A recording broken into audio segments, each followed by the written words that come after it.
we've told you can win a set. There's an expansion out for Blackstone Fortress. Ben, you want to tell us about it, mate?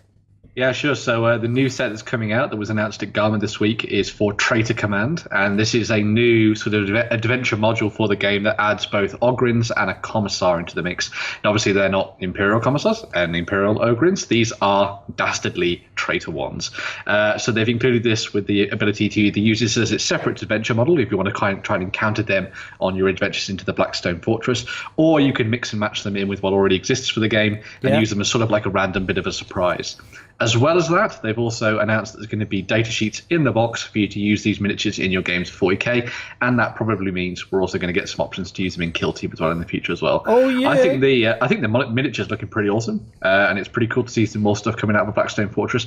A lot more support coming into this than there was for Silver Tower and Shadows of a Hammer Hall. Yeah. Do you think this is better received then? I think it is. I think probably a lot of it was to do with the whole idea of it being 40k based, and I think there's a lot of sort of crossover between what they've done here and what they're doing in 40k sort of in general as well. And it's also something very, very different from what we'd seen for Warhammer Quest as well. Yeah, so, I think also the fact that they have that extra level between 40k and Blackstone Fortress in Kill Team. You don't have that in Age of Sigmar. You just go, you're either playing Age of Sigmar or you're not. Mm-hmm. Yeah, very true. It's hard to put multiple layers in there.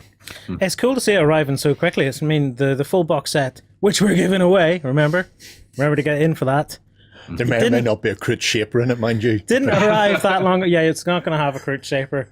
It should be you can win the box minus a Crit Shaper. Yeah. Just be a hole nibbled in the back and the sprue missing. It's the first Crit model in like 15 years, man. That's true.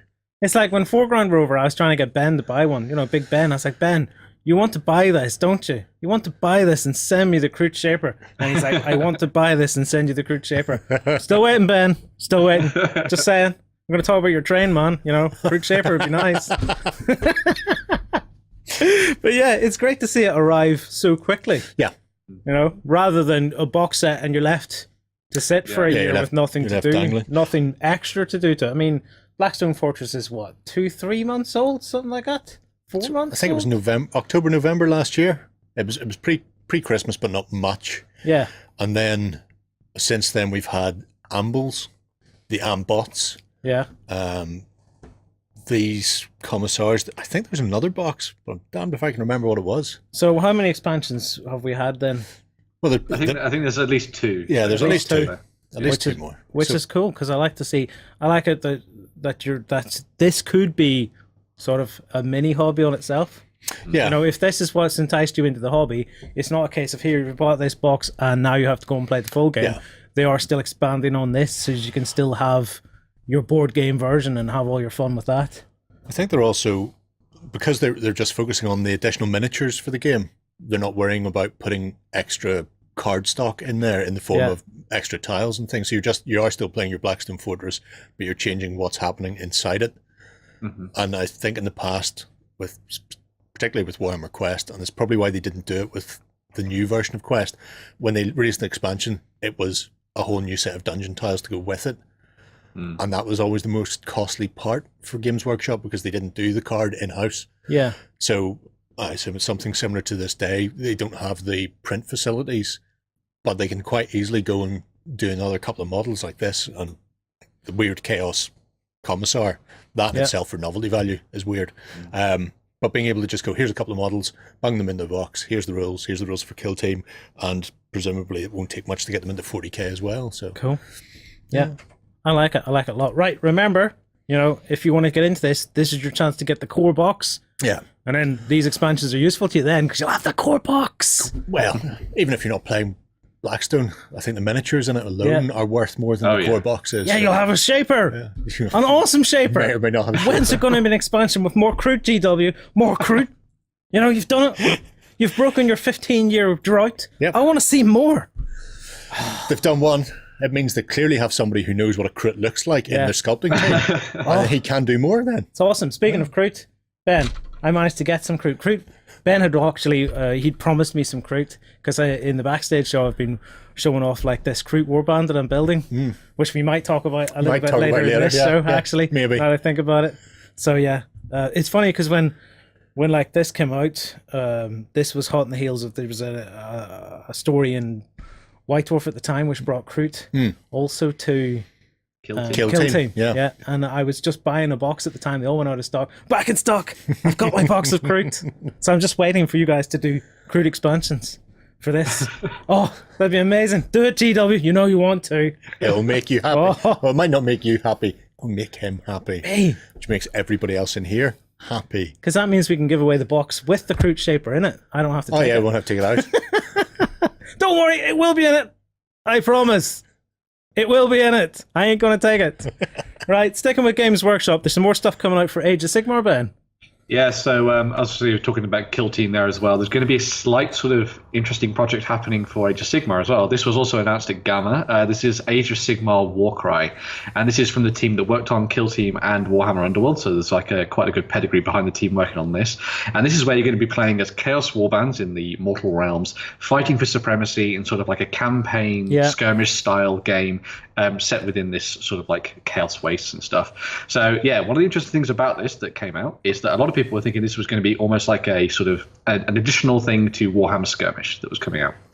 That was then sort of dealt with in White Dwarf in the first two issues, of the new version of that magazine, which has gone through like 3 or 4 versions now, but whatever.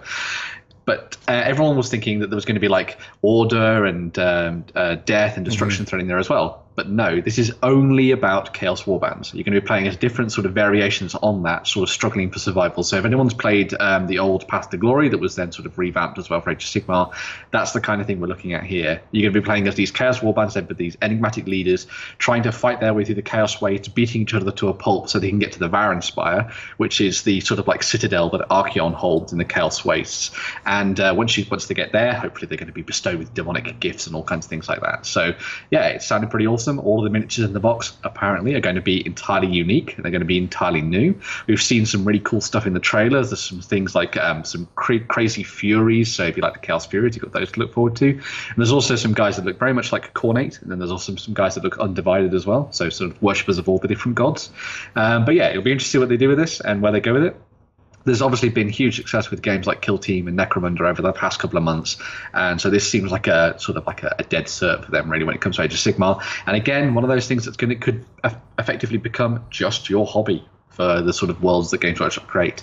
If you want to just get stuck into this and play with a handful of models, this is a cool option for you to go for. So yeah, and I believe there's some trailers and stuff. Yes, yeah. So there's a trailer that they put out during Gamma, which you can go and watch out in the links down below. So go and check that out and see what you think. And hopefully we'll hear some more news about it very, very soon as well. Hectic release schedule as always. Well, this is one of the things that's actually quite interesting. A lot of people are talking about, like on tabletop, a lot of people were very excited about this, but over on Facebook and on social media, a lot of people were like, how do I keep up with all the games that they're releasing?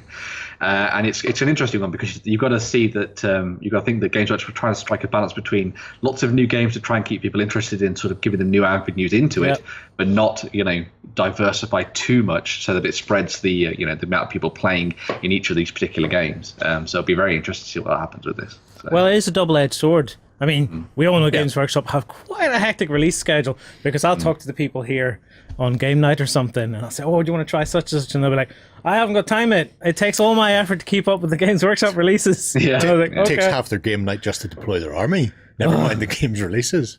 Yeah. Well, it'll be interesting to see. I imagine most people will be picking up Warcry for the miniatures if they've got Chaos Warbands.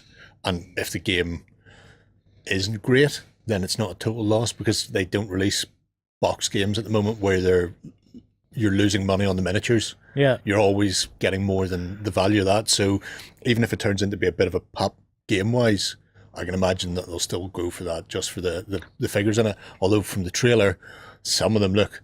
I don't know if they've been bestowed with gifts from the Chaos Gods already. There's some unusual sculpts in there. Yeah. It's quite an interesting one actually with this because like a lot of people have been talking about whether or not if the rules don't work, then at least you've got the models to use it for. But in general, I think that Games Workshop have been hitting more than they've missed with their recent releases. Yeah. Like Necromunda has done really well. Kill Team's done really well. They've especially dived into a lot more stuff there to try and build that up and things. 40K's doing well, even though there's a couple of problems here and there. Age of Sigmar's getting a lot more of a following too. So, it might not be the ticket for everybody, but it's one that a lot of people. It is a very narrow focus compared to the others, though, because Kill Team has got most of the 40K races. Very Necromunda true. has got multiple different factions with different playstyle. This is just 4 flavors of chaos. I suppose 5 flavors if you include Undivided. So if you're not big into chaos, you're not going to be going near it probably, if that's not your thing. If the idea of spending several weeks running a Let's campaign, see the box set as well. you run the campaign, and then at the end, your leader doesn't get demonically gifted. Instead, he just ends up being turned into some sort of massive blob. So, which I imagine will happen to more than a few. They just end up being spawned. Well, it's quite interesting looking at the actual box set and what they were talking about, because obviously we're going to see a lot of them sort of aligned to the different Chaos Gods, because you've seen the guys in the red armor, so clearly they must be sort of like focusing towards Khorne. Yeah. But then all of the different symbols for them look to be more like tribal symbols than they do god symbols. So it'll be interesting to see if there's certain warbands or certain tribes that almost have a crossover between the two. I'm sure you're not going to see like Khorne and Slanesh hanging out together, because they don't particularly like each other, or Khorne and Zench, or Khorne and anybody actually, I suppose. But he does not play well with others, does he? Sort of how they mix it up. But There's minis on show in the trailer, is there? There is, yeah. Yeah, there is. Yeah. Because I was trying to cast my mind back, because I just watched it before we come in to watch the show, and I was thinking there's definitely minis in it. I think it's a bit weird though. They're all like, I don't know. It looks like a Blood Bowl team to me almost on the front cover, because it's all red shoulder pads and stuff. And like, going to be a ball up here somewhere. That far north, they don't use a ball. They just remove somebody's head and kick it around. Yeah. Cool. Right.